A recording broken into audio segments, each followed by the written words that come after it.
Welcome back. Today we're doing a head-to-head comparison of two heavyweights in the plant-based milk making game, the Nama J2 and the brand new Nama M1.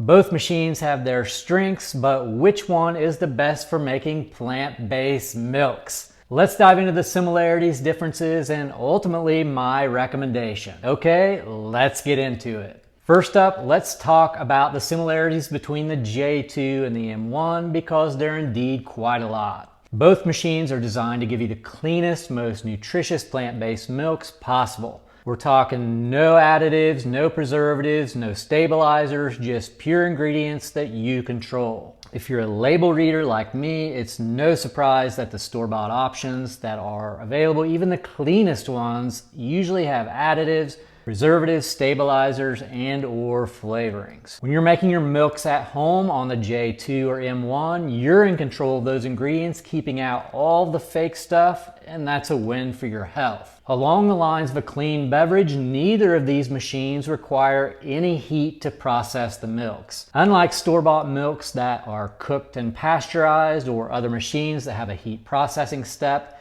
the M1 and the J2 require no heat. So you'll be guaranteed to have a way more nutritious milk with more vitamins, minerals, and enzymes. Both machines also help with sustainability. By making your own milks at home, you're reducing the waste from cartons and plastic bottles, and you're only shipping solid ingredients, not water, around the globe, which cuts down on your carbon footprint. Furthermore, cleanup is a breeze with either the J2 or the M1. There's no messy straining or complicated parts. With other milk makers or blenders, you have a separate straining step with a strainer or a nut milk bag that's messy and takes extra time. Whether you're using the J2 or the M1, there's no need for the extra steps, so you're saving time and making your milk making routine much simpler. And finally, both the M1 and J2 are covered completely with an industry-leading 15-year warranty. This is incredible as most other milk-making machines have at most a 1-year warranty. Nama really stands behind the durability of their machines. Now let's get into the differences because this is where the decision-making happens. First, the Nama J2 is a juicer that just happens to also make plant-based milks. So if you're into making juices, that's a big plus for the J2. It also makes frozen fruit sorbets, something that the M1 can't do.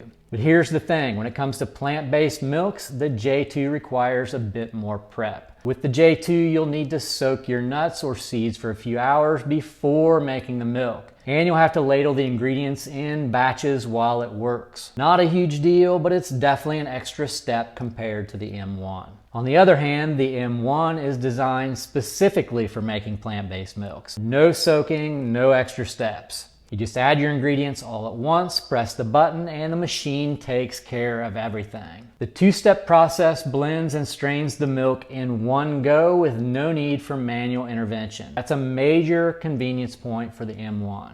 Now let's talk texture and yield. The M1 uses a high-speed blending, emulsification, and spin cycle, which means it gives you richer, creamier milk and more yield since the pulp is bone dry by the end. J2's pulp, on the other hand, isn't quite as dry, so you get a little less milk and it's nowhere near as creamy. The M1 also excels in its versatility. It can make soups, infused oils, and other creations thanks to its design. The J2 is more limited in that department. It's fantastic for juices, but soups and infusions, not so much. So here's what I like and dislike about each machine when it comes to making plant-based milks. The J2, I love that it's an all-in-one juicer and milk maker. If you're someone who juices a lot and only makes plant-based milks occasionally, the J2 is perfect for you. Plus it makes frozen sorbets, which is a fun feature to have. But with the extra prep, having to soak milk ingredients and ladle them in a little bit at a time does take more time,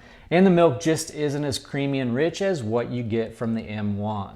For the M1, this machine is so easy to use. The fact that you don't need to soak anything and you get incredibly rich, creamy milk with no effort is a game changer. Plus, the cleanup is just as simple and the compact design makes it easy to store. The downside, the M1 can't make juices or sorbets, and the price point of $400 might seem high for a machine dedicated to only milk making. But for the quality you're getting, it's well worth it, especially if you make a lot of plant-based milks at home. So here's my final take. If you're primarily interested in making juices and the occasional plant-based milk, the J2 is a fantastic choice. It's versatile and you're getting great performance for both worlds, juices and milks. But if you're looking to make the richest, creamiest, most flavorful plant-based milks you've ever tasted, the M1 is hands down the better option. It's faster, easier to use, and produces a higher yield with zero hassle. Plus with its extra features like soups and infusions, it's pretty sweet. It all comes down to what's most important to you. Both machines are awesome in their own way, but for me, if I'm strictly talking about the milks, I'm going with the M1. Okay, that's my opinion, the Juice Feaster point of view, but now it's your turn. Which one do you think is the best fit for your plant-based milk maker? The Nama J2 or the Nama M1? Are you a juicer that occasionally makes milk, or are you a milk maker that occasionally makes juice? Let me know in the comments below, and as always, check out the links in the description box below for more details and any discount codes that I may have for you. That's all for now. Thanks for watching. I appreciate you tuning in, and until next time, stay juicy.